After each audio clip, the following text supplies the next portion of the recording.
Policia rrugore e Durrësit ka arrestuar në flagrancë një 20 vjeçar, i cili u kap duke drejtuar autometin në efektin e lëndëve narkotike. Sipas policisë, i riu ndalua në rrugën Petrit Llaftiu, pasi kryente manovra të rrezikshme dhe përdorte celularin gjatë drejtimit.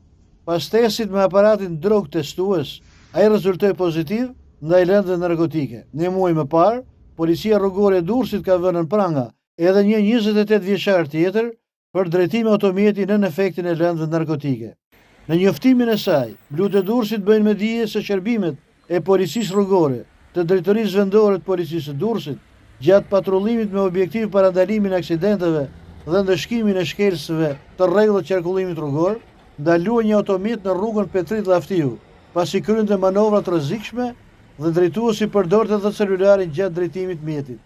Gjatë veprimeve policore, drejtuesi i automjetit shfaqi sjellje të dyshimta, thekson policia, dhe pas kryerjes së testit me aparatin drog testues, rezultoi në efektin e lëndëve narkotike.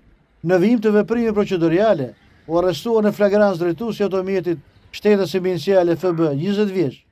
Materialet procedurale ju referuan prokurorisë së Durrësit për veprime të mëtejshme. Policia rrugore e Durrësit apelon që drejtuesit e automjeteve të respektojnë rregullat e qarkullimit rrugor dhe të mos drejtojnë automjete si në efektin e alkoolit, ashtu edhe të lëndëve narkotike.